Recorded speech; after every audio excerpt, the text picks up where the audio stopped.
Alors, nous allons parler des propriétés des puissances. Quelque chose que vous devez connaître par cœur. Bien que, avant de connaître par cœur, ou plutôt pour connaître par cœur, il faut bien comprendre ce que l'on fait. Sinon, ça n'a aucun sens de retenir les formules par cœur. Donc, combien de propriétés à retenir? 1, 2, 3, 4, 5 propriétés à retenir. Alors, la première, nous avons un produit de puissance de même base. Alors, pour ceux qui ont déjà étudié, ils connaissent la réponse. Que fais-je ici avec les exposants? Eh bien, je dois les additionner. 3 plus 2, 5. Donc ça, c'est la règle à connaître. Bon, imaginons que je n'ai pas envie de la connaître par cœur ou que j'ai oublié. C'est pas grave, il y a toujours moyen de la retrouver quand on comprend ce qu'on fait. Donc si j'ai x exposé en 3, mais x exposé en 3, c'est x fois x fois x. Fois x exposé en 2. X exposé en 2, c'est x fois x. Donc quand je réunis tout ça, j'ai combien de facteurs de x? 1, 2, 3, 4, 5. D'où ma réponse, x exposé en 5. Voilà pourquoi j'additionne les exposants. Alors, deuxième propriété à connaître, puissance d'une puissance. Puissance d'une puissance, que faut-il faire avec les exposants? Il faut les multiplier. Donc la réponse ici, ça va être x exposé en 6. Je multiplie les exposants dans la puissance d'une puissance. Même chose, si j'ai oublié, je refais un petit calcul, un petit exemple vite fait. Donc le carré, c'est le carré de quoi? De ma parenthèse. Dans ma parenthèse, j'ai x exposé en 3, donc j'ai x fois x fois x. Au carré, ça veut dire que je reproduis ici la même chose. Donc ça va être x fois x fois x, c'est ma première parenthèse, que je reproduis x fois x fois x. Donc au final, je me retrouve avec combien de facteurs de x? 1, 2, 3, 4, 5, 6. 6, ça vient expliquer l'exposant. Donc là, je multiplie les exposants. Troisième propriété, quand j'ai le quotient de puissance de même base. Que faut-il faire quand c'est dans un quotient? Je fais moins, je soustrais. Donc, ça va me donner 7 moins 5, ce qui va donner x au carré. Pourquoi je soustrais? On peut aussi l'expliquer par exemple. Ici, x exposé en 7, c'est x fois x fois x fois x fois x fois x fois x. 1, 2, 3, 4, 5, 6, 7. Oui. Divisé par x exposé en 5. Alors, je peux simplifier ma fraction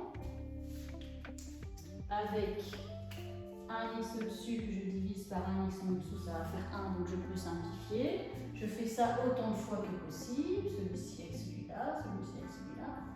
Hop, et que me reste-t-il? 2 facteurs de x, d'où mon exposant qui est 2. Ce qui donne l'impression qu'on a soustrait les exposants. Donc 7 moins 5, ça nous donne 2. Dans les exercices de votre cours, peut-être qu'il y a une autre chose à dire, c'est si j'avais eu l'inverse. Si j'avais eu x exposé en 5 sur x exposé en 7. La méthode reste la même. Hein? Donc, je soustrais 5 moins 7, ça fera x exposé en moins 2.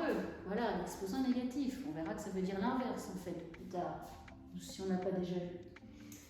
C'est une méthode. Maintenant, je pourrais très bien continuer à soustraire, mais je voudrais que l'exposant reste positif. Là, j'ai fait 5 moins 7, ça fait moins 2, mais je pourrais faire 7 moins 5. Mais attention que je pars du dénominateur, donc je reste au dénominateur. Donc 7 moins 5, x exposé en 2. Donc 1 sur x exposé en 2. Donc cette réponse-ci, ou celle-là, les deux sont corrects, c'est juste des notations différentes, mais ça veut dire la même chose. Donc ça, les 3 propriétés de base. Hein, il y a celle-ci, et puis les 2 autres qui sont un peu différentes. Pourquoi? Parce que les bases ne sont plus les mêmes. Et en fait, les 2 suivantes, la méthode est pareille.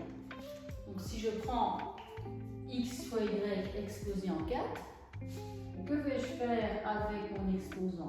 Je vais venir le déposer sur tous les facteurs de ma parenthèse.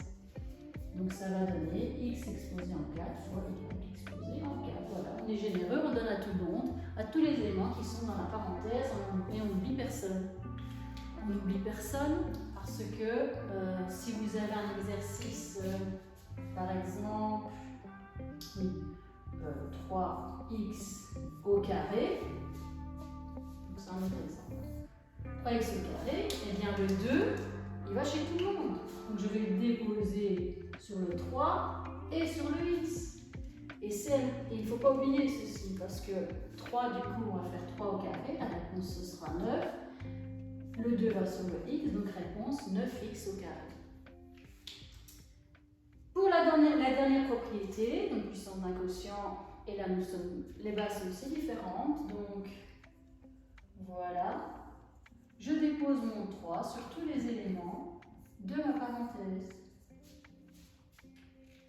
Donc petit résumé, ici pour les 5 propriétés à connaître, ou comme vous voyez, vous pouvez déduire la formule sans souci avec un exemple de votre choix, c'est comme vous voulez, mais c'est des choses avec lesquelles vous devez jongler, en tout cas ces 5 propriétés pour les puissances.